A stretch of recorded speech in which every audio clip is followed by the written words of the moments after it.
Eu sou o Homem de Ferro. É, brincadeira. Meu nome é Bruno Viana, sou professor de matemática e amante de histórias em quadrinhos. Vim aqui para apresentar uma ideia de trabalho para vocês. Bom, o tema do artigo da minha pós-graduação foi o uso de histórias em quadrinhos como recurso didático para o ensino da matemática.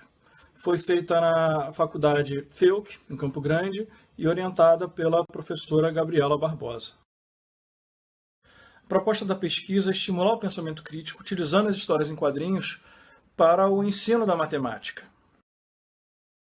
E não só usar quadrinhos já pré-montados, né? Utilizar só uma ideia, contextualizar um quadrinho já existente para aplicar uma situação matemática. A ideia é construir um quadrinho próprio, particular, né, personalizado para esse ensino, que seja uma questão já utilizada em sala de aula, mas voltada para a ideia dos quadrinhos, né, criando personagens diferentes, né, trabalhando com essa ideia para tirar um pouco o impacto da matemática na hora do ensino, na hora da aprendizagem, na hora de conseguir esse pensamento crítico.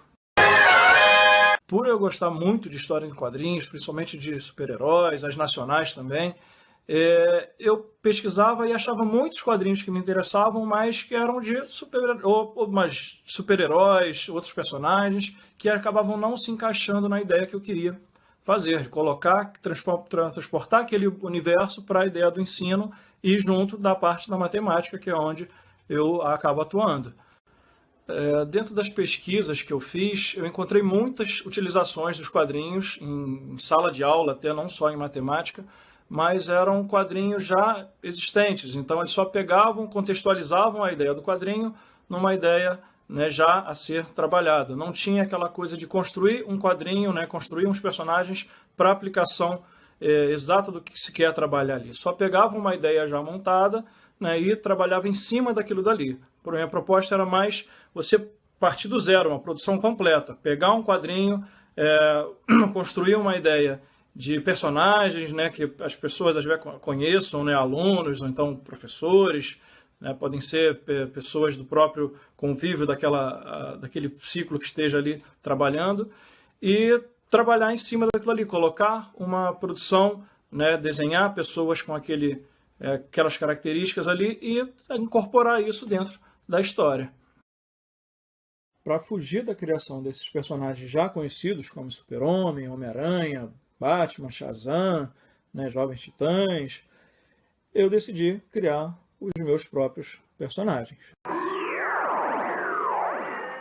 Foi daí que surgiu a ideia de criar uma Liga dos Matemáticos, né, como se fosse uma Liga da Justiça com uns personagens envolvidos à matemática, ajudando a solucionar problemas matemáticos, soluções de probabilidade, estatísticas, equações. Essa tese ficou voltada mais para a ideia de equações, né, trabalhando a ideia do personagem bate-cálculo, envolvendo essa ideia das soluções de cálculos, de equações, uma ideia de inequação também, mas também citei outras possibilidades de outros personagens que podem ser criados dentro dessa vertente, pode ser trabalhada aí. Bom, o processo de trabalho foi da seguinte forma: eu peguei os personagens baseados nos professores que eu tive na universidade. Então, dentro desses personagens, eu criei as classificações do que cada um atenderia, né? Tem um que foi o álgebra verde, para soluções voltadas à ideia de álgebra, né? Teve o bate-cálculo, o homem flexível, para a parte das soluções de figuras geométricas, né? Que auxilia a ideia dessa formação. Com isso, eu peguei já trabalhos que já foram até aplicados nas turmas, né? Foram várias turmas que eu acabei trabalhando isso. E eu peguei alguns cálculos da forma convencional, esses mesmos cálculos joguei para essa forma dos quadrinhos, né, e trabalhamos dessa outra maneira. Muitos nem perceberam que era o mesmo cálculo, só que o que a gente acabou percebendo é que teve uma diferença na aceitação até. Então, as crianças pegavam uma prova que era uma história em quadrinho, né, um teste, um trabalho, seja lá o que for, já via com outros olhos, né, tinha vontade de tentar resolver aquilo dali, tentar solucionar, né, dependendo de como é que era construída a situação toda, aquele trabalho. Além disso, também tinha um trabalho que era uma folha para fazer, né, uma história em quadrinho para ser concluída, e dependendo do resultado que a pessoa fizesse ali, certo ou errado, teria uma outra folha resposta com uma solução. Eu tive resultados interessantes nessa pesquisa, que foi o seguinte: eu identifiquei que muitos conseguiram fazer, né, bem tranquilos até, na forma dos quadrinhos, a forma contextualizada. Outros tiveram uma certa dificuldade, não por ser quadrinho, mas por estar contextualizado, né? Então, eu cheguei a trabalhar de uma semana dar uma prova no formato convencional, na outra semana a mesma prova no formato de quadrinhos. Muitos até não identificaram, mas a aceitação dos quadrinhos foi assim excepcional, de a pessoa pegar quem pega uma prova de matemática e ri quando está lendo as questões, aquilo dali, né? A maioria chora, né? Não gosta. Mas assim, alguns até acertaram da maneira convencional.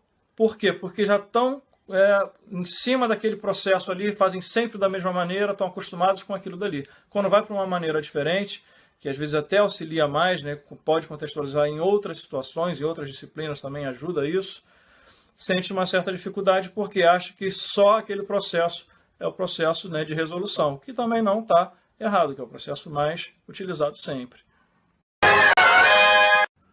O trabalho de criação, para mim, acabou sendo mais fácil porque eu sempre gostei de desenhar e sempre gostei de trabalhar com essa ideia de quadrinhos, né? E consegui aplicar isso dentro da sala de aula. Mas, se outro professor se interessar também, já pode virar uma questão interdisciplinar, que você pode já agregar o colégio inteiro dentro disso. Você pode ter uma ideia disso, passar às vezes para um professor de arte que trabalha com você, e ele pode fazer essa construção.